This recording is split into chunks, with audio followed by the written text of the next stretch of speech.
제36편 여호와의 종 다윗의 시 인도자를 따라 부르는 노래. 악인의 죄가 그의 마음속으로 이르기를 그의 눈에는 하나님을 두려워하는 빛이 없다 하니 그가 스스로 자랑하기를 자기의 죄악은 드러나지 아니하고 미워함을 받지도 아니하리라 함이로다. 그의 입에서 나오는 말은 죄악과 속임이라. 그는 지혜와 선행을 그쳤도다. 그는 그의 침상에서 죄악을 꾀하며 스스로 악한 길에 서고 악을 거절하지 아니하는도다. 여호와여, 주의 인자하심이 하늘에 있고 주의 진실하심이 공중에 사무쳤으며 주의 의인은 하나님의 산들과 같고 주의 심판은 큰 바다와 같으니이다. 여호와여, 주는 사람과 짐승을 구하여 주시나이다. 하나님이여, 주의 인자하심이 어찌 그리 보배로우신지요. 사람들이 주의 날개 그늘 아래 피하나이다. 그들이 주의 집에 있는 살진 것으로 풍족할 것이라. 주께서 주의 복락의 강물을 마시게 하시리이다. 진실로 생명의 원천이 주께 있사오니 주의 빛 안에서 우리가 빛을 보리이다. 주를 아는 자들에게 주의 인자하심을 계속 베푸시며 마음이 정직한 자에게 주의 공의를 베푸소서. 교만한 자의 발이 내게 이르지 못하게 하시며 악인들의 손이 나를 쫓아내지 못하게 하소서. 악을 행하는 자들이 거기서 넘어졌으니 엎드러지고 다시 일어날 수 없으리이다.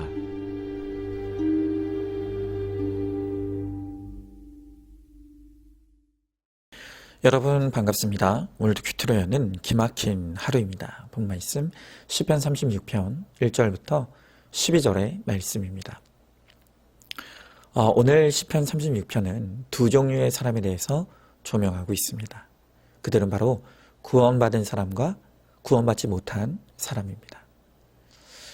이것을 오늘 성경은 의인과 악인이라고 부릅니다. 1절부터 4절까지는 악인에 관한 말씀이고 5절부터 12절까지는 의인에 관한 말씀입니다. 자, 여러분, 악인과 의인을 가르는 기준이 무엇일까요? 일단 죄를 짓는가 안 짓는가는 의인과 악인을 가르는 기준이 아닙니다. 왜냐하면 성경은 의인은 없나니 하나도 없다고 했고 모든 사람이 죄를 범하였다고 말씀하시기 때문입니다. 의인도 악인도 다 죄를 범합니다. 그래서 행위로는 악인과 의인을 구분하는 것이 참 어렵습니다. 그런데 오늘 성경은 이 악인과 의인, 그리고 구원받은 사람과 구원받지 못한 사람을 구분할 수 있는 굉장히 중요한 증거가 있다고 가르쳐 줍니다. 그것이 무엇인가 하니까 바로 심판입니다. 심판. 그 사람의 삶에서 하나님의 심판이 있는가 없는가를 보면 그 사람이 구원받은 사람인지 구원받지 못한 사람인지 또 악인인지 의인인지를 알 수 있다는 것입니다. 자, 그렇다면 의인과 악인 중에 누가 심판을 받을까요? 우리가 그것을 함께 나누기를 원합니다. 자, 먼저 첫 번째로 악인에게는 심판이 없습니다.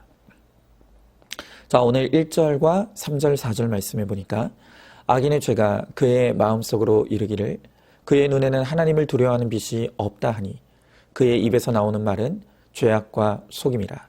그는 지혜와 선행을 그쳤도다. 그는 그의 침상에서 죄악을 꾀하며 스스로 악한 길에 서고 악을 거절하지 아니하는도다 그랬습니다. 자, 여러분, 방금 읽은 구절에서 다윗은 악인들의 특징을 이렇게 설명합니다. 그들은 일단 기본적으로 하나님을 믿지도 않고 두려워하지도 않습니다. 그래서 죄 짓는 것도 두려워하지 않습니다. 거짓말을 밥 먹듯 하고요. 악한 일을 계획하고 실행합니다. 그리고 악한 자와 손을 잡고 동업합니다. 자, 그런데 참 이상한 것이 있는데요. 그것이 무엇인가 하니까 이 악인들이 이렇게 죄를 지으며 마음껏 살아가는데 그들의 삶에는 심판이 없다는 것입니다. 자, 오늘 2절 말씀 보십시오. 오늘 2절에 보니까 그가 스스로 자랑하기를 자기의 죄악은 드러나지 아니하고 미워함을 받지도 아니하리라 함이로라 그랬습니다. 여러분, 제가 지난 특수 때에도 나눴었지만 제가 어릴 적에 가장 이해가 안 됐던 신앙의 고민 중에 하나는 무엇이냐면 악한 자들이 부자가 많더라는 것입니다. 특별히 영화나 드라마를 보면 이 폭력배들이 그렇게 부자입니다. 그들은 고급차를 타고 다니고 돈을 흥청망청 씁니다. 제가 어릴 때 그걸 보면 이해가 안 됩니다. 아니, 하나님이 살아계시다는데 어떻게 저렇게 나쁜 사람들이 돈이 많을까? 근데 더 이상한 거는요, 이단들이 또 그렇게 돈이 많다는 것이 이해가 안 됐습니다. 저 어릴 때 통일교가 아주 위세가 대단했습니다. 그래서 거기서 그 회사에서 세운 제품은 먹지 말자고 불매 운동을 벌이기도 했습니다. 그런데요, 하도 제품이 많으니까 그거를 일일이 찾아서 안 사 먹는 것이 어려울 지경이었습니다. 아니, 있던 돈도 하나님이 뺏어다가 주셔야 되는데 어떻게 저렇게 이단들은 돈이 많고 재산이 많은가? 그러면서 또 왜 이렇게 교주들은 무병장수하는지도 모르겠습니다. 바로 이것이 어릴 적 저희 신앙의 난제였고 시험거리였습니다. 그런데 이제 제 믿음이 자라고 영적으로 분별력이 생기면서 이제 깨닫게 된 것은 죄 짓고도 아무 문제 없이 잘 되는 것이 축복이 아니라 저주 중에 저주라는 것입니다. 여러분, 왜 이 세상에서 악인들은 죄 짓고도 멀쩡하게 잘 삽니까? 왜 그들에게는 심판이 없습니까? 이에 대해 성경이 주시는 대답은 명확합니다. 하나님이 그들을 버렸기 때문이라는 것입니다. 하나님께서 그들에 대한 관심을 아예 끊어 버리셨다는 것입니다. 로마서 1장 28절의 말씀을 보니까 또한 그들이 마음에 하나님 두기를 싫어하며 하나님께서 그들을 그 상실한 마음대로 내버려 두사 합당하지 못한 일을 하게 하셨으니 라고 합니다. 오늘 이 말씀에서 하나님은 끝까지 하나님을 믿기를 거부하는 자들에게 마음껏 죄짓고 살도록 그냥 내버려 두신다고 합니다. 그리고 바로 이 내버려 두심이야말로 하나님이 악인들에게 주시는 가장 무서운 형벌이라는 것입니다. 왜 그럴까요? 여러분 생각해 보십시오. 이 악인들이 죄를 짓는데도 아무 문제 없이 잘 삽니다. 그러면 그들은 마음에 하나님이 없다는 생각이 더 굳어질 것입니다. 또 죄 가운데 살아가는데도 자신의 행위가 옳다는 잘못된 확신만 강해지는 것입니다. 여러분, 그러니 그들이 잘못을 뉘우친다거나 회개하는 일은 절대로 일어날 수가 없는 것입니다. 여러분, 그렇습니다. 악인이 죄를 짓고 사는데도 하나님이 내버려 두시는 것은 아예 회개할 기회조차도 얻지 못하도록 하시는 것.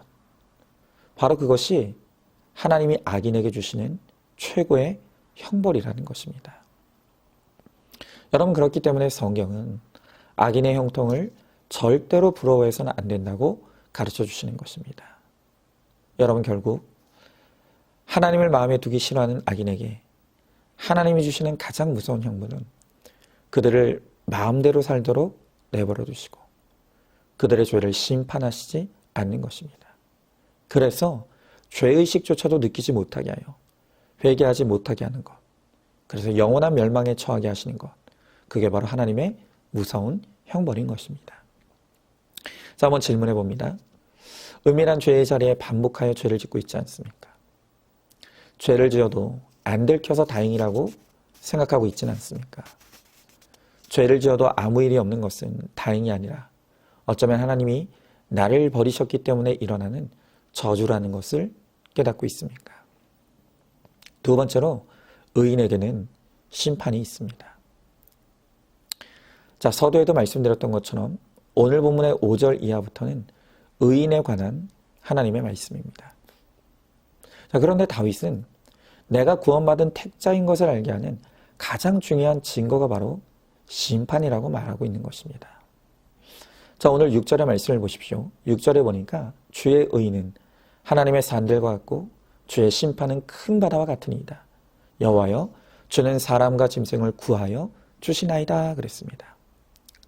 자, 오늘 다윗은요, 하나님이 택하신 택자일수록 작은 죄에도 의로 심판하신다고 합니다. 여러분, 불택자는요, 아예 그 마음에 하나님이 없기에 죄 지는 것을 두려워하지 않습니다. 오히려 그들에게는 법을 어기는 것이 재미이고 어기는 것이 능력입니다. 그래서 아주 고지곳대로 법대로 하는 사람들을 보면 답답해 미칩니다. 아니, 세상에 어떻게 다 법대로 사냐 이 말입니다. 그래서 그들은 법을 어기는 것을 융통성이라고 생각하고 합리화하죠. 바로 그런 불택자들이 보았을 때 우리 택자의 삶은 답답하기 짝이 없습니다. 택자들은 신호 어기는 것 하나도 마음이 불편합니다. 작은 죄를 짓는 것도 불안해합니다. 그래서 세상 사람들은 믿는 우리를 소심하고 답답하고 융통성이 없다고 비아냥거리는 것입니다. 여러분, 그럼에도 불구하고 왜 구원받은 택자는 작은 죄를 짓는 것도 일이 불편하고 힘이 듭니까? 왜냐하면 우리는 하나님의 심판이 있다는 것을 믿기 때문입니다. 그리고 실제 현실의 삶에서 내 죄에 대해 심판하시는 하나님을 체험하기 때문입니다. 여러분, 정말 그렇죠? 믿지 않는 학생들은요, 학교에서 맨날 커닝하는데도 안 걸립니다. 그런데 믿는 학생은 생전 안 하다가 딱 한 번 했는데 그게 걸립니다. 또 믿지 않는 사람들은 신호위반, 속도위반을 밥 먹듯이 해도 잘만 다닙니다. 그런데 믿는 우리는 어쩌다가 한 번 위반하는데 바로 범칙금 고지서가 날라옵니다. 참고로 저도요, 교통신호, 속도 정말 최선을 다해 지킨다고 합니다. 그런데 이상하게 거의 해마다 벌금 고지서가 날라옵니다. 제가 느낄 때는요, 세상에서 제일 아까운 돈이 범칙금인 것 같습니다. 우리가 이렇습니다. 그래서 이 땅에서 신자로 살아간다는 것이 때로는 너무 불편하고 힘들게만 느껴질 때가 있는 것입니다. 왜 이런 것입니까? 왜 도대체 하나님은 택자일수록 이렇게 더 엄격하게 다루시고 작은 죄도 심판하십니까? 하나님이 우리를 못살게 구시는 나쁜 아버지라서 그렇습니까? 아니죠. 절대 그럴 리가 없습니다. 여러분, 오늘 다윗은요, 택자의 인생에 심판이 반드시 필요한 이유와 목적이 있다고 합니다. 그리고 그 심판이 우리에게 가져다주는 매우 큰 유익이 있다고 말씀하는 것입니다. 여러분, 그것이 무엇입니까? 하나님께서 신자의 죄를 사랑으로 심판하시기 때문에 그 심판을 통해 신자는 절대로 죄의 자리에 영원히 거하지 못하게 되는 것입니다. 잠시는 죄에 넘어질 수 있어도 결국 다시 구원의 자리로 돌아오게 됩니다. 그래서 영원한 심판을 받지 않게 되는 것입니다. 자, 그래서 다시 6절을 보면 하반절에서 그 하나님의 심판의 결과로 사람과 짐승이 구원을 받게 된다고 말씀하고 있는 것입니다. 여러분, 바로 그 일을 다윗이 체험했죠. 다윗의 인생을 보면 누구보다 혹독한 하나님의 징계와 심판을 받았습니다. 다윗이 불륜을 저지르고 밧세바의 남편을 죽였을 때 다윗은 그 죄를 철저히 덮고자 했습니다. 그런 하나님은 그의 죄를 낱낱이 드러내셔서 부끄러움을 당하게 하시고 또 다윗과 밧세바 사이에서 난 아이를 데려가셨습니다. 또한 교만하여져서 과시할 목적으로 시키지도 않은 인구조사를 했다가 또 하나님의 징계를 받아서 이스라엘 백성 7만 명이 전염병으로 죽게 됩니다. 여러분, 정말 다윗처럼 혹독한 하나님의 심판을 받은 사람이 없습니다. 그런데 그런 다윗이 고백하는 것이 무엇입니까? 하나님이 나의 죄를 그냥 두지 않으시고 사랑으로 심판하셨기 때문에 내가 죄의 자리에서 일어났고 내가 구원의 자리에서 떨어지지 않게 되었다는 것입니다. 여러분, 그렇습니다. 하나님이 택자의 죄를 심판하시기 때문에 택자는 죄에 넘어지더라도 아주 엎드려지지 않습니다. 다시 돌이키게 됩니다. 그래서 구원받게 되는 것입니다. 그러므로 택자를 향한 하나님의 심판은 구원을 위한 하나님의 사랑인 것입니다. 여러분, 우리나라는 아직 법적으로는 사형제도가 남아 있습니다.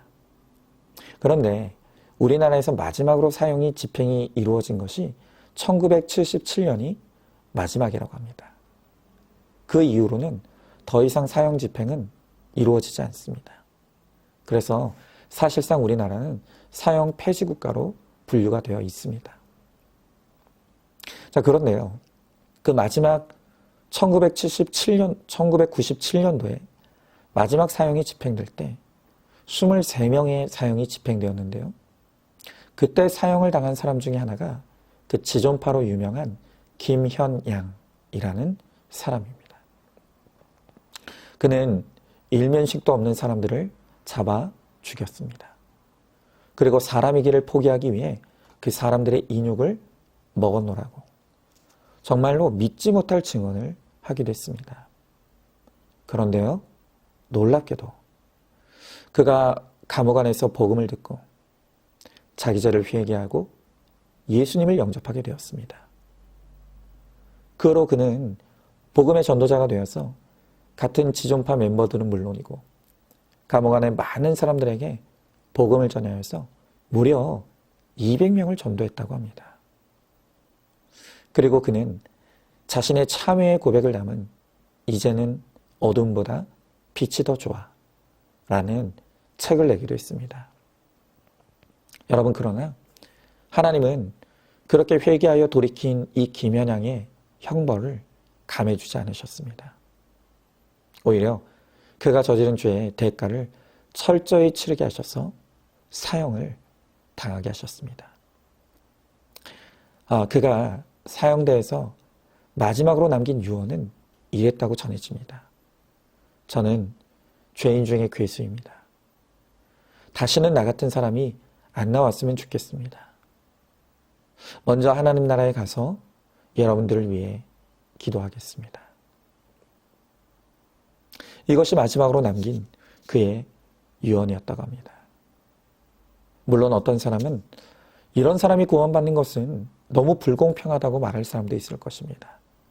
여러분, 그러나 그 어떤 죄인이라도 구원받기를 원하시는 것이 바로 하나님의 사랑입니다.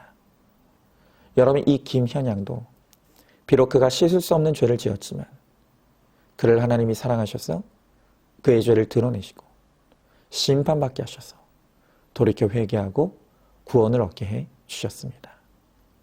여러분, 그렇다라고 한다면 그에게 죄가 드러나고 심판받는 것이 은혜 중에 은혜이고 축복 중에 축복이며 사랑 중에 사랑이 아니겠습니까? 오늘 하나님은요, 불택자는 내버려 두심으로 영원한 심판을 받게 하십니다. 그리고 택자는 작은 죄도 심판하셔서 구원받게 하십니다. 자, 여러분, 뭐가 진짜 사랑입니까? 심판이 사랑인 것입니다. 여러분, 그러므로 오늘도 우리를 죄 가운데 내버려 두지 않으시고 간섭하시고 심판하시는 하나님께 감사와 영광을 돌리시기 바랍니다. 그리고 오직 어떤 일에도 회개함으로 주님 닮은 거룩으로 나아가는 우리 모두가 되기를 소망하시기 바랍니다. 자, 한번 질문해 봅니다. 내 죄로 인해 하나님께 받은 징계와 심판이 무엇입니까? 그 심판의 결과로 하나님의 결과로 나의 어떤 죄가 끊어지게 되었습니까?